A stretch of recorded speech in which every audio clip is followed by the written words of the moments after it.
I want to show you something that is amazing. So dopamine is the happy hormone.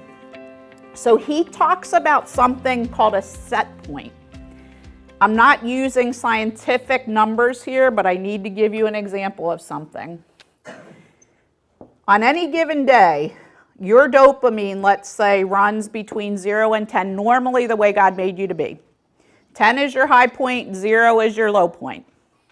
You feel happy, probably most of the time we're made to run at about a 5. We're not like, on the roller coaster of life, I'm so happy, it's so great. But we're also not down here going, everything stinks. We're somewhere in between, okay? And there are things that happen that you just, you meet somebody, you have an incredible conversation, you go up to 10. You know that feeling, you're like, that was really good. Like, I'm feeling really good.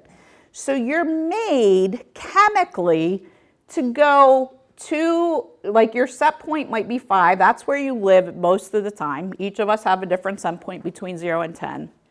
But here's the interesting thing. And I can name every single one of the isms that we have on the tree, plus any other ism that you can get. Our synthetic fulfillment of meeting our needs apart from God, you got to see what it does to dopamine. Now, relationships, because we're made to be in relationships, you get in a new relationship. You may be in this high of a 10 for like 3 months till the honeymoon's over. So relationships can keep you in this. What do you think happens when I become addicted to alcohol?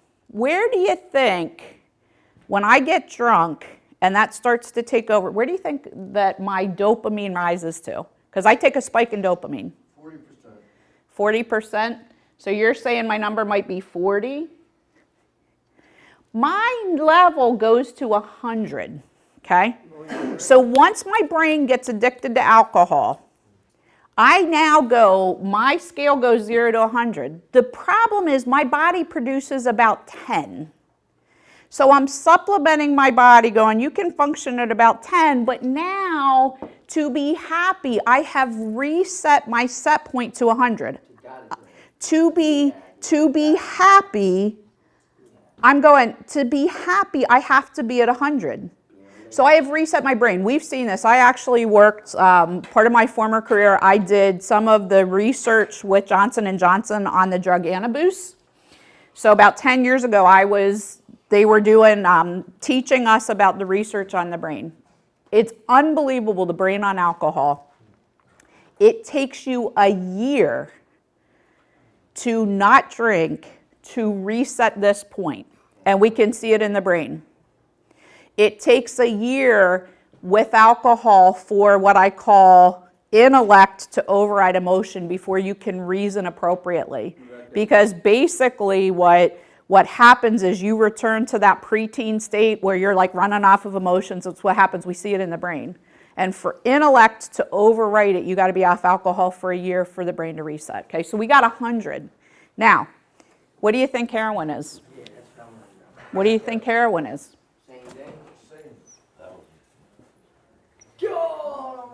You reset to 1,000, okay? We don't have the research on the brain of heroin that we do on alcohol, but we can imagine that it's similar, very similar kinds of destruction. So 100,000, that's like, so what, I got 5 years? I have to do it for 5 years? You got to reset your brain. It can take a while. Go ahead, you're good. Now we have drugs like fentanyl and carfentanil. Carfentanil being the drug that'll take down an elephant. It's an elephant tranquilizer. What do you think that shoots up to? What's the 1,000? If heroin is 1,000, what do you think fentanyl is? Fentanyl, 10,000. It's about 10,000. Carfentanil about 10 times stronger than fentanyl. If you survive, if you get carfentanil in your system, if you survive it, you have destroyed the dopamine receptors in your brain. Now understand, over time, you only make so much. So think about your body trying to make enough dopamine to offset this huge deficit you've created. You've stripped everything out of your system. It takes a long time to build it back, okay? Now, here's the other things. Steve brought up a good point. Steve, in his career, was really addicted to making money. And so I get to out him. I don't even have to ask permission anymore. He just knows he's getting outed.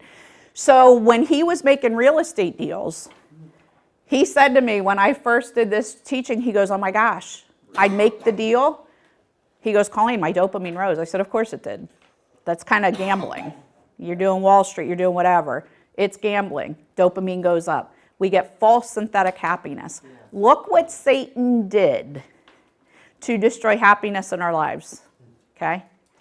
You think you have a powerful enemy? He said, go get that thing. You're going to feel good for a minute. Why do you think you need more and more and more?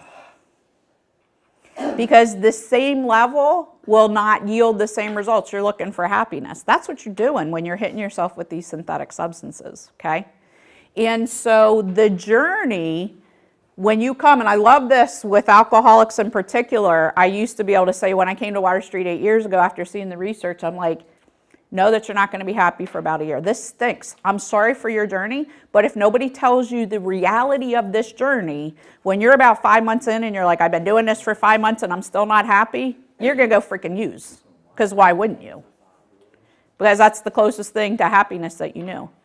When you're sitting here without drugs and you're like, I'm doing this journey, and no one told you your brain has to reset, there will be better days, you're going to go hit up the drugs. When nobody tells you the truth after relationship after relationship after relationship, and you feel that downer because the relationship didn't do it, people have to tell you the truth of where happiness comes from. Do you see how clear the Bible is about the transformation of the brain? Is these affecting chemicals that Satan is using to manipulate even basic things that we can all say we want, like happiness.